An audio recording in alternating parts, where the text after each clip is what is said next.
Welcome back two our YouTube channel. ඉතින් මම අද ඔයාලත් එක්ක කතා කරන්න යන්නේ මොකක් ගැනද කියලා ඕගොල්ලෝ දැනටමත් දන්නවා ඇති.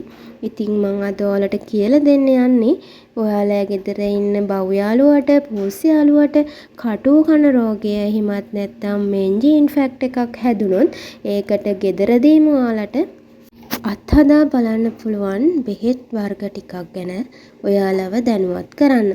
ඉතින් මේ මෙන්ජි එහෙමත් නැත්නම් කටුව කන රෝගය මයිට්ස් කියන පරිපෝෂිතය නිසා තමයි ඇති වෙන්නේ.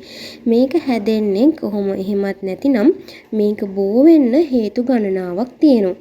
ඉතින් ඔයාගේ සුනකයාගේ ඇඟේ ප්‍රතිචක්‍රීකරණය නැති වුණහමත් ඒ වගේම මේ කටුව කන රෝගයේ තියෙන සුනකයෙක් එක්ක ආශ්‍රය කරාම මෙන්න මේ කියන පරපෝෂිතයා නිරෝගී සත්වයාගේ ඇඟට ඇවිල්ලා මෙන්න මේ විදිහට රෝග ලක්ෂණ පෙන්වන්න ගන්නවා. ඉතින් මුලින්ම පෙන්වන රෝග ලක්ෂණ තමයි සුනකයා හෝ පූසි යාළුවා ගොඩාක් කසන්න ගන්නවා. ඒත් එක්කම එයාගේ ඇඟේ තැන් තැන්වල රතු පාට පැචස් එන්න ගන්නවා. රෝම ගැලවෙලා යනවා. ඒත් එක්කම තනින් තන බූල් යන්න ගන්නවා. ඉතින් මෙන්න මේ වගේ වෙලාවකදී ඔයගොල්ලෝ දැනගන්න ඕනේ දැන් මෙන්න මෙයාට කටුව කන රෝගය ඇවිල්ලා ඇඟට පරිපෝෂිතය ඇඟට ඇතුළු වෙලා කියලා.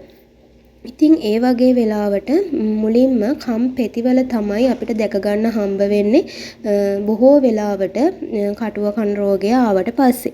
ඉතින් මුල් අවස්ථාවේදීම ඔයගොල්ලෝ ප්‍රතිකාර කරන්න ගත්තොත් ස්වභාවික ප්‍රතිකාර වලින්ම නිවෙසේදීම ඔයගලන්ට රෝගය පාලනය කරගන්න පුළුවන්. එහෙම නැතුව රෝගය උස්සන්න වුණොත් නම් අපිට පශු වෛද්‍යවරයෙක් ගාවට සුනකයාව අරන් ගිහිල්ලා ප්‍රතිචක්‍රීකරණ එන්නත් ලබා දීලා එහෙමත් නැත්නම් පරපෝෂිත ඇඟ ඇතුළෙන්ම නැති කරන්න අපිට ඉන්ජෙක්ෂන් වගේ දේවල් වලට යන්න සිද්ධ වෙනවා. ඉතින් මම අද කියලා දෙන්නේ ගෙදරදීම ඕගොල්ලන්ට මේ මෙන්ජි එහෙමත් නැත්නම් කටුව කන රෝගය නැති කරන්න පුළුවන් දේවල් මොනවද කියලා. ඉතින් මම අද ඔයාලට මම අපේ ගෙදර ඉන්න සුනකයාට හදන ට්‍රීට්මන්ට් එකක් පෙන්නනවා ඔයගලන්ට හදලා. ඉතින් ඔයාලට මේ විදිහට මොන්නම් හදාගෙන ඔයගලන්ගේ සුනකයාගෙත් කටුව කන රෝගයට ට්‍රීට්මන්ට් කරන්න පුළුවන්.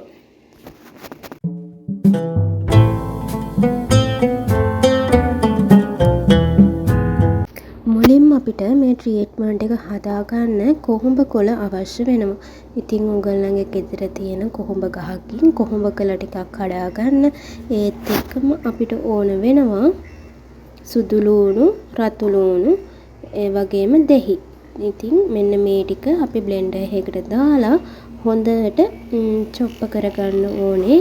ඉතින් බ්ලෙන්ඩර් එකට වතුර ස්වල්පයක් දාගන්න. මොකද මේ කොළ ටික විතරක් බ්ලෙන්ඩ් වුණාට මදි අපිට. මොකද අපි ඇඟේම ගාන්න ඕන නිසා අපි මේ විදිහට වතුර ටිකකුත් දාලා හොඳට මේ ටික බ්ලෙන්ඩ් කරගෙන සුනකයාගේ ඇඟේ ගාන්න පුළුවන් භාජනයකට දාගෙන අර කටුව කාලා තියෙන තැන්වල අපි මේ ටික හොඳට ගාන්න ඕනේ. හොඳට පිරිමදින්න ඕනේ. කියන්නේ ගාලා හොඳට අතුල්ලන්න ඕනේ ස්ථාන. ඊට පස්සේ පැය දෙකක් විතර එලිමහනේ ගැට ගහලා තියන්න. ගැට ගහලා තියලා ඊට පස්සේ ඩෝක් ෂැම්පෝ එකක් දාලා සුනකයාව හොඳට නාවන්න. නාවලා ඉවර වෙලා මම නම් මෙන්ජි ක්‍රීම් එක ආලේප කරනවා ඒ කටුව කාලා තියෙන ස්ථානවල. ඉතින් ඒක ඇත්තටම හොඳයි. ඒක ස්වභාවිකව ගෙදර ගන්න දෙයක් නෙමෙයි, ෆාමසියෙන් ගන්න දෙයක්. ඒක රුපියල් 550ක් වගේ උනේ. ඉතින් මේ ක්‍රීම් එකත් ගෑවහම රිසල්ට් ටිකක් ඉක්මනට අපිට ගන්න පුළුවන්. ඒ වගේම දැන් මම මේ පෙන්නපු දෙයට අමතරව තව ඕගොල්ලන්ට ගෙදරදීම කරගන්න පුළුවන් තව ස්වභාවික අත් බෙහෙත් වර්ග ගණනාවක් තියෙනවා. මම ඒවත් දැන් ඕගොල්ලන්ට එකින් එක කියලා දෙන්නම්. ඔයාලට ගෙදරදීම කරගන්න පුළුවන් ට්‍රීට්මන්ට් එකක් තමයි කොහොඹ කොළ අරගෙන ඒක පොල් කිරිත් එක්ක හොඳට කොටලා ඊ යුෂ ටික සුනකයාට පොවන්න ඕනේ. ඒක ටිකක් සුනකයා බොන්න අදිමදි කරනවා තිත්ත නිසා. ඉතින් ඔයාලට පුළුවන් සිලින්ජර් එකක් අරගෙන එයාට ඒක පොවන්න. ඉතින් ඒකෙන් ඇඟ ඇතුළෙන්ම එයාට තියෙන මයිට්ස් හානිය නැති කරගන්න අපිට හැකියාව තියෙනවා. ඒත් එක්කම තවත් අපිට ගෙදරදීම කරගන්න පුළුවන් පොඩි පොඩි දේවල් ටිකක් තියෙනවා. ඉතින් මම ඒවා දැන් එකින් එක ඔයාලට කියන්නම්. මේ තියෙන්නේ ඇපල් සයිඩර් විනිගර්. ඉතින් ඇපල් සයිඩර් විනිගර් වලින් ඔයාලගේ තේ හැඳි 2ක් විතර ඔයාලා සුනකයට කෑමට කලවම් කරලා දුන්නාම ඒකෙනුත් ඇඟේ ඉන්න මයිස්ල නැති කරගන්න අපිට හැකියාව තියෙනවා. අපල් සයිඩර් විනිගර් නැත්තම් ස්වභාවික විනාකිරිත් අපිට ගන්න පුළුවන්. ඊළඟට අපිට තවත් භාවිතා කරන්න පුළුවන් දෙයක් තමයි කෝමාරිකා කියන්නේ. ඉතින් කෝමාරිකා කටුව කාලා තියෙන ප්‍රදේශයේ හොඳින් ගාලා පැය 2-3ක් තියලා සුනඛයව නාවලා දාන්න පුළුවන්. එතකොටත් අර හැමේ තියෙන තෙතමනේ ආරක්ෂා වෙලා මයිට්ස්ලා ඉන්න තැන් වලින් එයාලව ඉවත් වෙලා යන්න අපිට කෝමාරිකත් යොදා ගන්න පුළුවන්.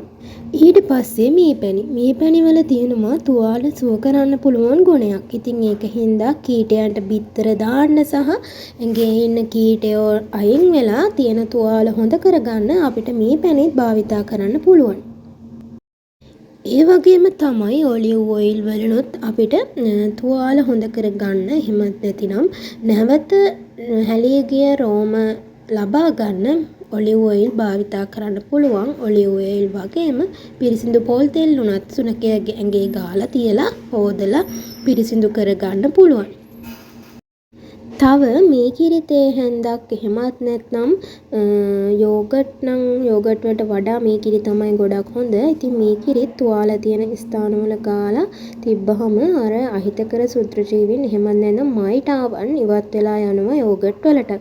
ඒත් එක්කම තමයි සුදුලුණු දෙහි මේ දේවල් හොඳට බ්ලෙන්ඩ් කරලා ඔයාලට සුනඛයාගේ ඇඟේ ගාන්නත් පුළුවන්. ඉතින් ඔන්න ඔය විදිහට ඔයාලට ගෙදරදීම ඕගොල්ලෝ සුනඛයාට හැදිලා තියෙන කටුව කන රෝගයට අත් බෙහෙත් හදාගන්න පුළුවන්. ඒ වගේම මෙන්ජි ක්‍රීම් එක වගේ පාමිසියෙන් අරගෙන භාවිතා කරන්නත් පුළුවන්. එහෙනම් ඉතින් එකතු වෙලා ඉදියට බොහොම ස්තුතියි අපේ වීඩියෝ එකත්